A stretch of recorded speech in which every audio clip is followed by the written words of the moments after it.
Los animales ponzoñosos son de interés para la salud pública por las sustancias tóxicas que inoculan y las consecuencias que provocan en el organismo de la víctima. En La Pampa, los accidentes más graves se producen con arañas, escorpiones y serpientes. Ante esta situación, en la Facultad de Ciencias Veterinarias funciona el Servicio de Identificación de Especies Peligrosas para la Salud Humana.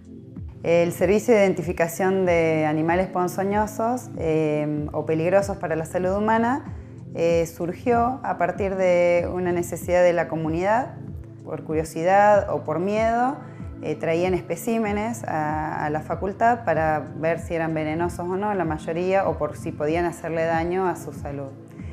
Así que decidimos sistematizar esos ejemplares que llegaban. Así fue como surgió este servicio. Los especialistas consideran de vital importancia la vigilancia epidemiológica, la identificación del animal, el monitoreo y la evaluación de las condiciones del ambiente donde se producen los accidentes con este tipo de ponzoñosos. Las personas que tienen accidentes con estos animales deben denunciar obligatoriamente en el Sistema Nacional de Vigilancia de la Salud. La persona se puede acercar a la facultad a traer el espécimen, si es que lo pudo recolectar. Nosotros le tomamos los datos, en general se les toma, siempre hay empleados que toman los datos de la persona y un número de teléfono.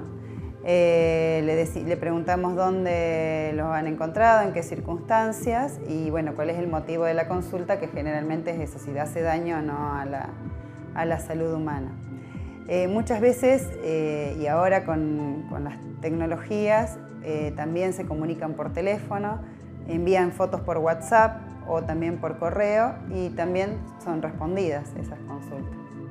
Escorpiones, arañas y serpientes son los especímenes que más incidentes provocan, especialmente en un año de abundantes lluvias como el actual.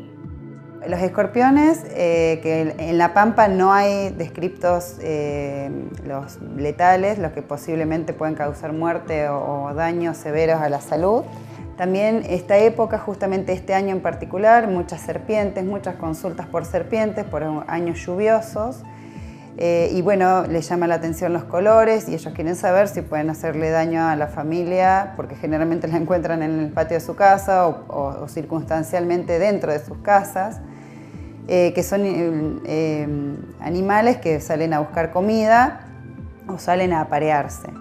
Este año apareció mucho una culebra que es verde y amarilla, que le dicen culebra hincha de Peñarol, justamente porque es sapera, entonces come sapos y entonces apareció mucho. Y arañas muchísimas también, porque las consultas son las arañas que están adentro de la casa, la mayoría tienen que ver con el domicilio. Escorpiones, arañas y serpientes inyectan sustancias tóxicas que originan distintos trastornos locales o generales en el cuerpo y de variada intensidad.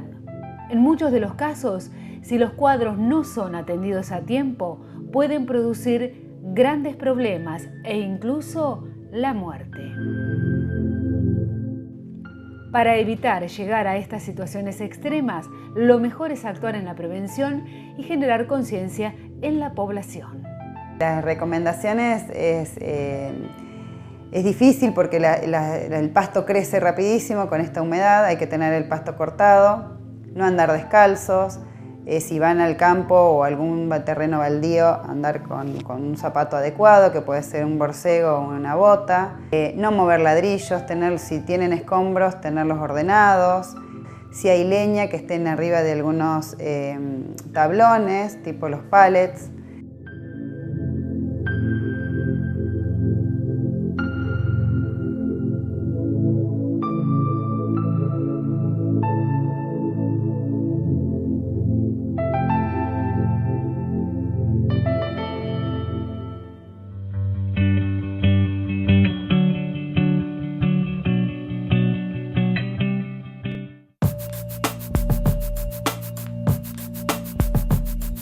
En el marco de las Quintas Jornadas Nacionales de Derechos Humanos, los derechos humanos en el actual contexto sociopolítico que se llevaron a cabo en la ULPAM, se presentó el libro Profeta del Genocidio, el Vicariato Castrense y los diarios del obispo Bonamín, de Lucas Bilbao y Ariel Lede Mendoza.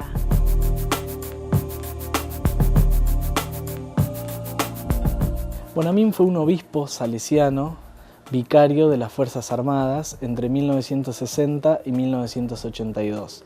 En realidad ejerció el cargo de provicario, que vendría a ser una especie de, en términos sencillos, de obispo auxiliar, pero era la jerarquía del vicariato, es decir, la máxima autoridad, compartida entre el año 60 y el año 75 con el entonces cardenal Cayano, cardenal primado de la Argentina, y entre el 75 y el 82 con el entonces vicario Adolfo Tortolo, que fueron dos figuras preponderantes en esos años del catolicismo, sobre todo de la jerarquía católica argentina. El Vicariato Castrense es una institución que se creó en 1957 a partir de un acuerdo entre el Estado argentino y el Estado del Vaticano, que de alguna manera dio cuerpo o dio forma a lo que existieron siempre, que fueron estos capellanes, pero le dio forma institucional. A partir del año 57 y en adelante hasta la actualidad existe un vicariato, un obispado propio. Es decir, ¿cuál es la característica? Que atiende jurisdiccionalmente a las Fuerzas Armadas, es decir, todas las personas que integran las Fuerzas Armadas de la nación. El libro realiza un primer análisis sobre el vicariato castrense y los capellanes en la Argentina, a partir de los diarios personales de Victorio Bonamín, obispo de las Fuerzas Armadas al comienzo de la dictadura. El rol fundamental que tuvo fue de preparación ideológica, así le llamamos nosotros, un rol formativo en esas Fuerzas Armadas. Pensemos que en la formación de ese momento, y hasta, te diría, hasta no hace mucho, la pata, entre comillas, civil de formación la tuvo la Iglesia Católica a través de sus capellanes. Es decir, las Fuerzas Armadas le dieron un rol preponderante en esa formación. Ellos le llamaban la formación moral y cívica a cargo de los capellanes. Y la formación religiosa, por supuesto. Ahora, esas tres patas, lo moral, cívico, religioso, que le llamaban ellos, tuvo a cargo del catolicismo, es decir, bajo los preceptos, las modalidades y los conceptos del mismo catolicismo. Eso no era nuevo, digamos, para el 57, sino que viene de arrastre histórico, es decir, en ese acercamiento que tuvieron las Fuerzas Armadas con la Iglesia Católica desde fines del 19, pero preponderantemente a partir de los años 20, 30, se vio mucho más claro.